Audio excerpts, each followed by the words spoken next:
Welcome to the Fantasy Football Prophet Podcast, hosted by Craig Phillips and Jeff Torrey. Visit us at fantasyfootballprophet.com. And now your hosts, Craig and Jeff.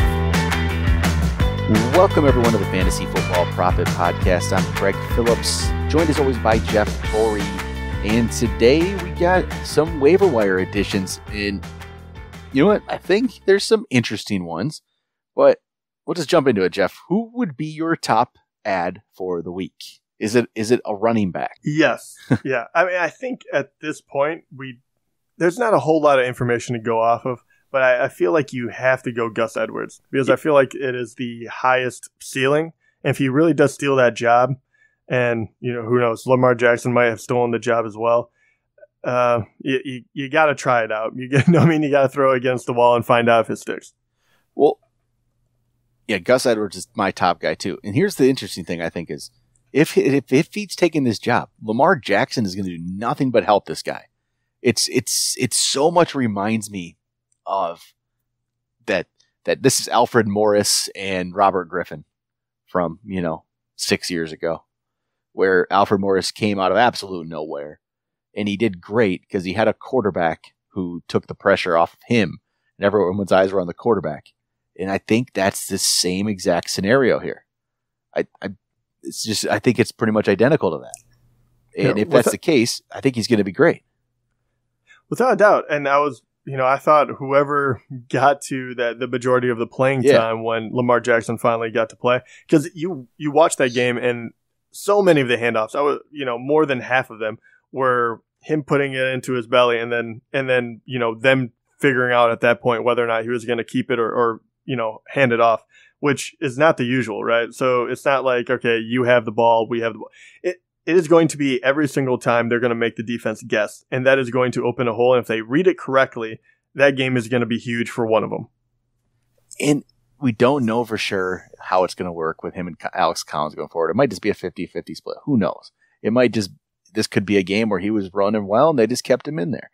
It's really hard to say, but I mean, he definitely looked better than Collins, and he plays against the Raiders this upcoming week. And it's so tempting to put him in the lineup because I'm pretty sure Lamar Jackson's going to be in there as well. And I think I would take a chance and play Gus Edwards in week 12. As crazy as that seems, because this isn't a pickup you're going to really wait around on much. A lot of times, if you need a running back, I think you got to play him.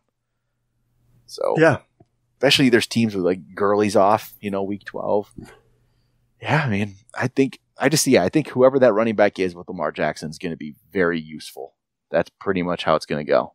It always works that way with that running quarterback. So Gus Edwards, probably the best waiver ad we've had in a while. I mean, at least has this potential.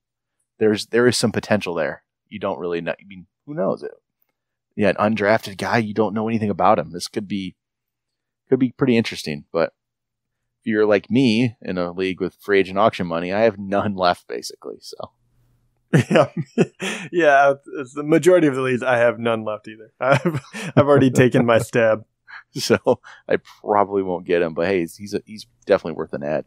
So, So after Gus Edwards is out there, who would you go with the next one? This one's up for debate, but I think I would probably go Josh Adams. Okay, yeah, go stick with the running back. Right. I mean, another 7, run game. So 3 in a row where he's gotten, 9-7-7. He's actually looked good every time he's gotten it. He finally got the touchdown today. It'll be interesting, especially after how poorly Philadelphia played, if his role increases, and if it does and they, get back to what they usually do, what that means for him. So those are kind of the two running backs, which are tough to come by. I say it every week, I feel like. But those are the two guys that I would be looking at kind of above everyone else for the moment. Yeah, I mean, he looks good every time he's been given a chance. And this game just kind of went away from the Eagles quick, where they couldn't use him maybe as much as they wanted to. So I think that if they get into the right kind of game, which could be with the Giants this week, that's definitely a game where he could play. And over these last 3 weeks where he's finally gotten a little bit of work, he's had 23 carries for 161 yards and a touchdown. So you get him 20 carries, right? And yeah, he's been really solid. It's just he's clearly playing over Smallwood and Clement. Those guys aren't involved pretty much at all. It's all Josh Adams. So, yeah, if he gets a chance in some games that go his way a little bit, because the thing is, like last week, he didn't really get much of a chance either because the Dallas game just didn't go their way either. But playing against the Giants week 12, I think it could work out. Josh Adams, he's definitely an interesting one too. Like we say every year, it feels like you get some random running backs on your team in the championship. I've seen it happen year after year. This could be somebody could win a championship playing Gus Edwards and Josh Adams. Right. It wouldn't be shocking. Those might be the two. Messed up way. So after that, who is your next guy? I would probably go with Tre'Quan Smith. I think I'd go Tre'Quan next. I have two wide receivers I would pick from. I'll say it's Tre'Quan and DJ Moore for me, actually. If I'm looking at I think Tre'Quan's just in a better offense, going to get more action.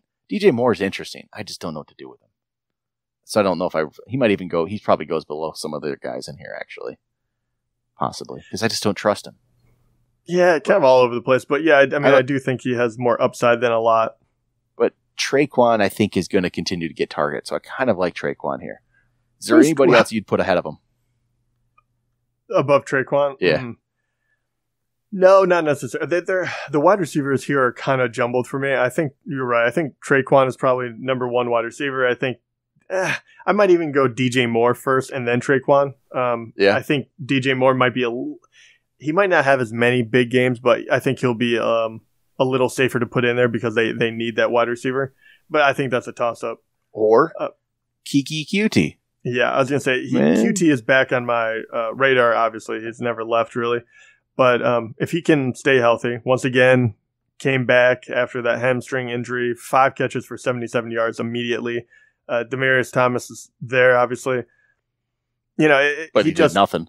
No, he did nothing. Absolutely. So it makes me, think about this guy again. I wonder if he'll have that upside of being able to catch touchdown or if he'll be a pure volume guy. I think if you're in a PPR league, he might jump above the other two guys, to be honest. I think this might be a very kind of where he's at. I think 5-6 catches for 70 yards moving forward is probably what he's going to be doing. That's what I'm thinking at the moment. And I guess we'll put out a little disclaimer. We're recording this before the Monday night game, so Josh Reynolds is an interesting guy who maybe does something that we don't know about. So if he went off and we didn't talk about it, that's why. But very good point. Yeah. He would have made our list for last week because coming in for Cooper Kupp. We'll just wait and see what he actually does, But we don't have the luxury of knowing that yet, so we can't put him on the list. All right. So are there any? I don't really actually. I only put down 3 receivers. I put down Tre'Quan, DJ Moore, and Kiki Cutie. I didn't actually even put down any of the other guys. There's other guys there that if you need to fill in for the week, but there isn't anything that really interests me. And there's a million of those guys. There's many. Like I could say like Adam Humphries. I could say Willie Snead, Christian Kirk. There's all these players that just kind of do something. But how do you know what they're going to do week to week? I mean, still like Willie Snead, if you're in a PPR league and you need 10 points, he gets you that every single time. He gets that 5 for 50 every single week. But in Christian Kirk, he's getting, he's had a few games this year where he's gotten, 1 big touchdown, but he does nothing in other games. And Adam Humphries gets a touchdown or 2. So yeah, Devontae Parker's, looks like he's going to be out again. So he's done. And I don't know. No one else that really stands out to me down here. Yeah, I thought you summed it up pretty well. I mean, that's what it's going to be. I was saying, and Maurice Harris went back down to doing nothing. Yeah, unfortunately. 2 weeks of thinking maybe he could do something, and then it did nothing. Yeah, I was holding out hope for the come out of nowhere person, but yeah, I mean, that's it. I don't have anyone else to talk about, to be completely honest. I think you ran down a bunch of names, and I think Willie Snead is the most interesting one, just because I feel like having 5 catches when they didn't throw it a whole lot, that if he develops that relationship with Lamar, maybe that, comes out as a positive, transaction, but I don't know. a couple other running backs here, just names to throw out again. I'm still going to throw out Rashad Penny's name. Not that he's going to overtake Chris Carson, but if Chris Carson were to get hurt again, Penny's going to step up there and become, probably a pretty valuable player. So I still think he's a player that should be owned in leagues. Then Elijah McGuire, I'm still going to kind of look at him. He had the bye week this past week. Before that, he hasn't been, great, but no one on the Jets has. So he's just an interesting guy. You just keep an eye on it. I'm not really saying to add him right now. But one which is going to completely depend on injury situation is going to be Theo Riddick, actually. I'd look at Theo Riddick here in case if Kerryon's out, Theo's just below, he's at 33% on. So they're going to have to use something. And I don't think the answer is LeGarrette Blount. I really don't. God, he has been pitiful, like beyond bad the past 4 games. Yeah. And so if Kerryon's out, I'm not saying to add LeGarrette Blount. I think it's going to actually be Theo Riddick.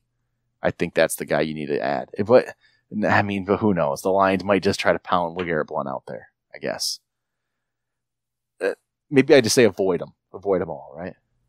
Probably maybe the better option. So, do you have any other running backs at all? That's pretty much there. No, really. No. At this point, if you're going past the first couple, right, you're probably in trouble anyway. But I guess you'd have to bring up. Did you already say Gore? No, I didn't. But I would say if you're looking for a fill in and you're not going to throw out big money on on Josh Adams or the new Baltimore running back, I think he would be a guy that you could stick in there and grab a few points. That would be relatively safe. Yeah, he'll get you something. Probably won't be a huge game, but he'll get you something for sure. All right, so what about Lamar Jackson playing against Oakland? I like it. I really do. I don't know where he's going to rank for me. He's still going to be obviously outside my top 10 because, I'm not going to make a prediction that he's going to do anything like that. But I don't feel that bad about it. I guarantee he's a streaming quarterback for me for sure this week. Because you're guaranteed he's going to get some yardage. He's going to run. You watch him run too. It scares the crap out of me. It should scare everyone in Baltimore. I don't think he doesn't look to slide that often.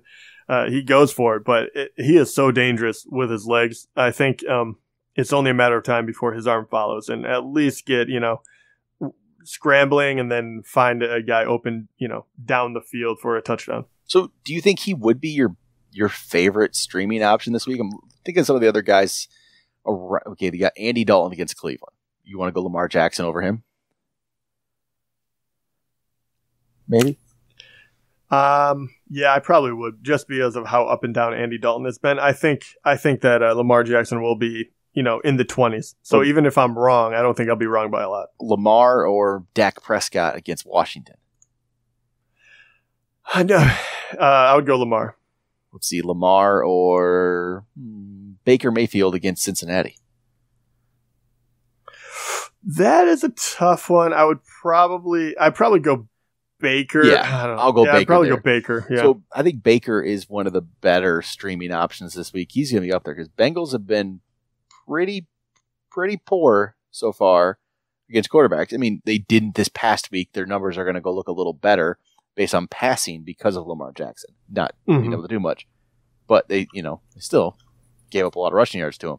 Before this, they've been pretty poor. So Baker Mayfield, I think, can take advantage of that. So I'd probably go Baker over Lamar. But you got to think. Yeah. Well, this is the real question: is Jameis Winston? Where does he fit in? Right. Exactly. So he had 19 points playing. I don't know, half the game, and now he goes against San Francisco. The thing is, I always think the guy's going to be good. I just do. I feel like he's a good player. I think he has it in him. At least the game he came back, he did amazing, and then he did fine the next one, and then he sucked, and then he got pulled. So I'm hoping it's the same. I'm thinking it's going to be the same thing where he did well, now he's going to do really well, then he'll kind of suck against Carolina, and then blow it against New Orleans, and then they'll pull him again. I think I'd still go Baker over Winston over Jameis, but just because of the unknown. Yeah, I think I might go Jameis over Lamar, just because. So I think that's probably true. I think. Yeah, it's a good matchup for both of them, but I got to go with the guy I know can. I have a hard time saying that about Jameis, but yeah, I think you're right. I think Lamar's probably the third. What? So how about some streaming defense options here? So let's see what we got this week.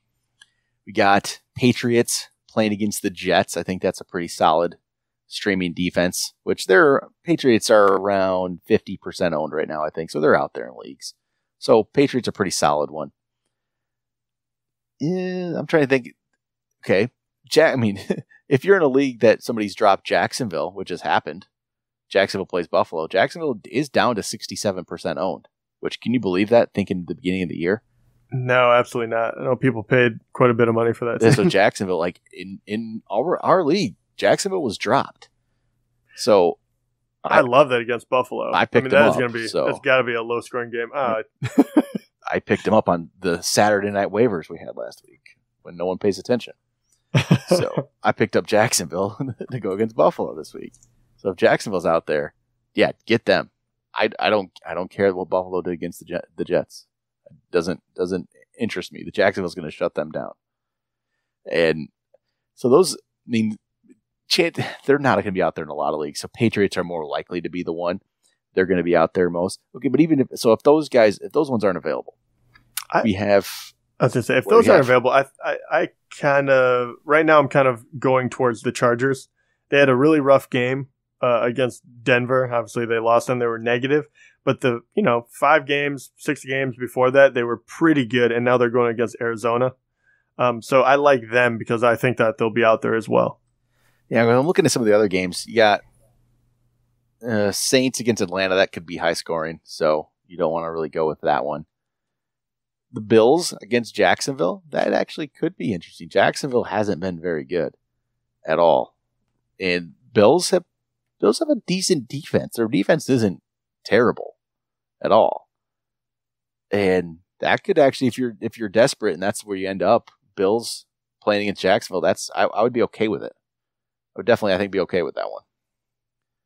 I don't like a lot of the other ones because you got, well, what about Seahawks at Carolina? That's actually interesting. The Seahawks are down to 17% owned.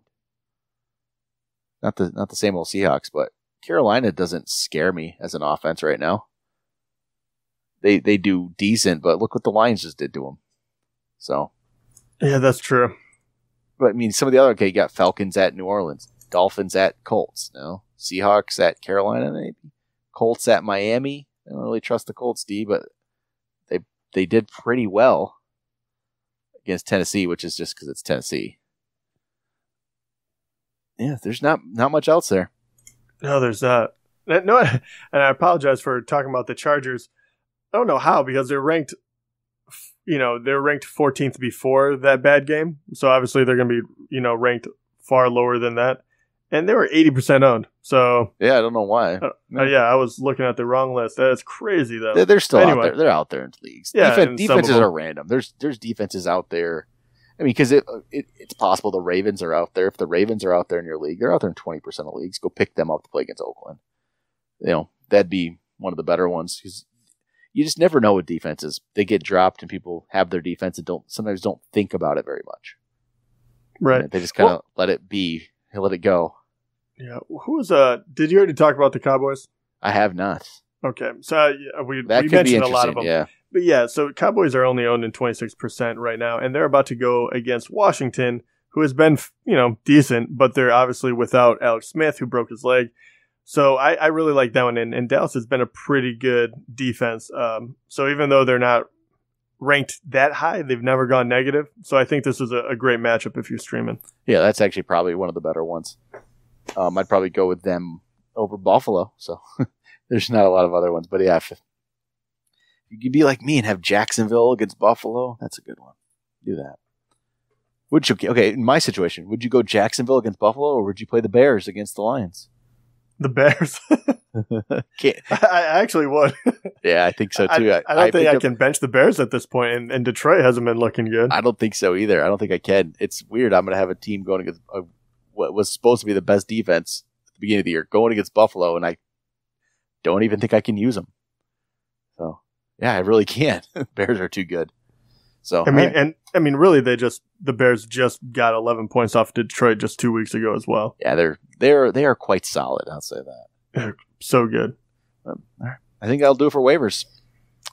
I don't think I have much else for that, but yeah, that'll do it for waivers. we'll be back tomorrow with another episode that I do not yet know the theme of. Jeff, do you have any idea? What should we do for tomorrow? I don't know. Why don't you guys email us and let us know what you want to hear about? Because it's always our Wednesday show. We're kind of just doing random topics now. So yeah, if you guys have any ideas, anything you want us to talk about, shoot, let us know. We'll definitely talk about some other stuff going on, because we'll do, we can talk about ranks, but ranks are just not that interesting anymore, are they? There's good players, there's bad players. Right. Where we rank them is not gonna. It's more of, I don't even like doing the ranks. I like to hear what people ask us questions. Who would we start? Who would we start? Who would we sit? I feel like that's a better way to do it. Just here 2 players, I'll pick and choose. So, rankings wise, you never know. Who would expect Gus Edwards to come out here? He would have been ranked like 170th for us this year. Right, exactly. You never know. But all right, that'll do it. Talk to you guys tomorrow.